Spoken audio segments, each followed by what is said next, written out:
Beauty and the Beast.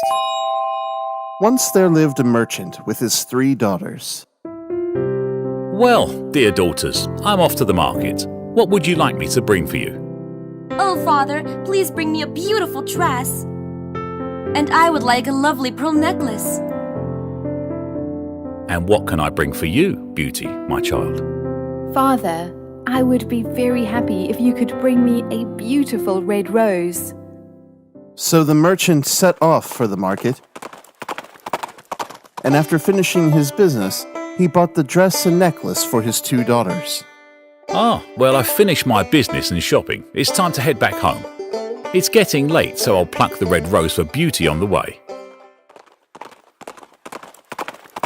The merchant was halfway home when suddenly there was a loud clap of thunder with lightning, and it started raining heavily.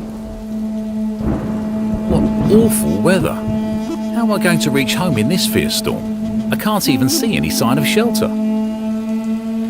Suddenly, the merchant saw a bright light, and going on near, he saw a beautiful castle. No one seemed to be around, so the merchant went inside. Oh my! A castle in the middle of the woods. And what a fine spread on the table. Yoo-hoo! Yoo-hoo! Anyone there? Strange. No one seems to be around. Oh well, I hope the owner won't mind if I help myself to some food. The merchant ate a hearty meal, and then went to find a place to rest. This is indeed a beautiful castle, and the bed there looks so inviting. Just what I need. The merchant was very tired, and fell into a deep sleep, waking only when the sun peeked in through the windows. Oh, that was a good sleep. The weather seems fine now. I'll have a quick wash and make my way back home. Ooh, I can smell some heavenly breakfast. Once again, a very fine meal was laid on the table. The merchant had his fill, and was now ready to leave. I wish I could meet the owner of this castle to thank him, but can't see anyone around. Well, I guess I'd better be on my way. So saying, the merchant made his way to his horse, and was pleased to note that his horse had also been given fresh hay. Just as he was about to mount his horse, he saw a bush with beautiful red roses, and remembered his daughter's wish. But as he plucked the rose, a horrible-looking beast dressed in royal finery glared at him from behind the bush, with eyes blazing. You're an ungrateful man. I gave you food to eat and my bed to sleep. And this is how you repay me? By stealing my beautiful flowers? You shall be killed for this.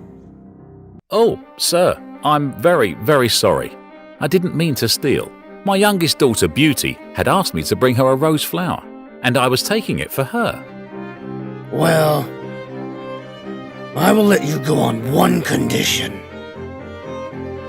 Anything, sir. I will do anything.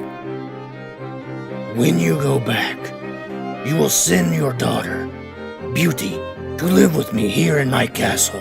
What? Oh, sir. You can leave only if you agree to my condition. The merchant had no choice but to agree to the beast's condition. With a heavy heart, he left the beast's castle and returned home. Oh, Father, I love this dress. I can't wait to try it on. This pearl necklace is just beautiful. I'm sure my friends will be so envious. Thank you for this beautiful rose, Father. But why do I get the feeling that something is worrying you? Oh, my dear Beauty. Unlike your sisters, you know me so well. I really don't know how to tell you.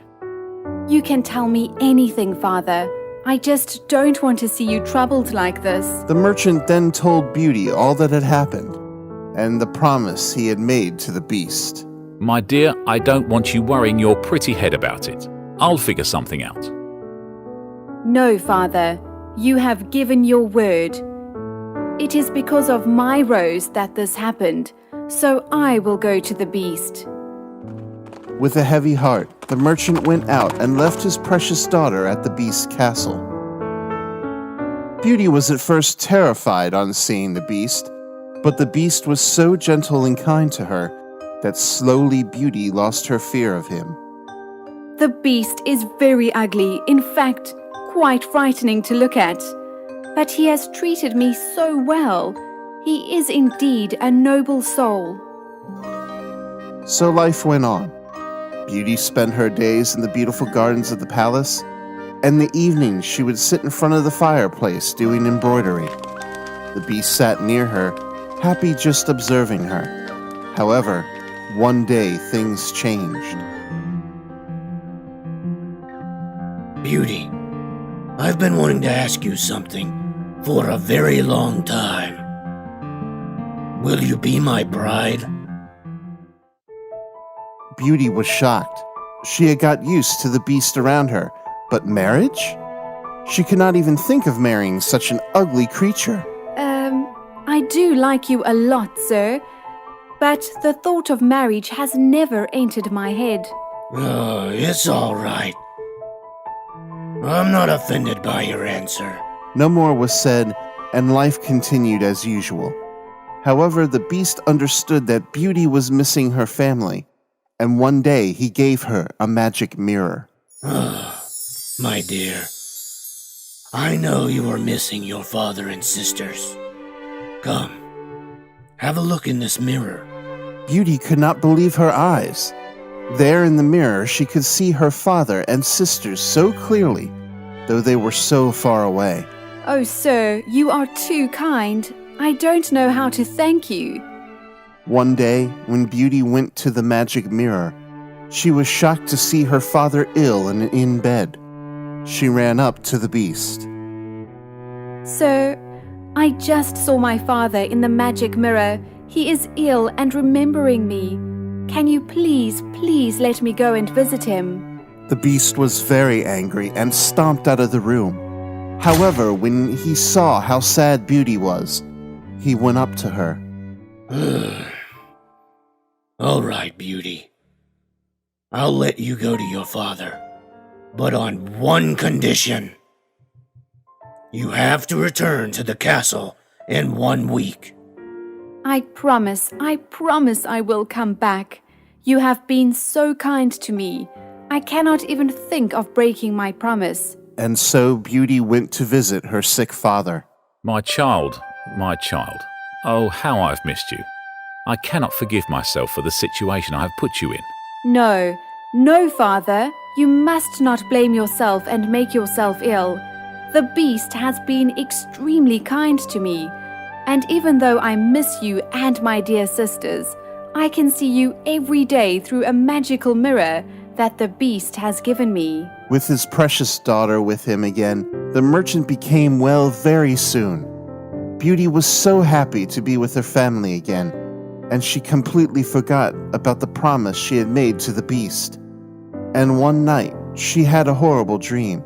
She saw the beast calling out her name.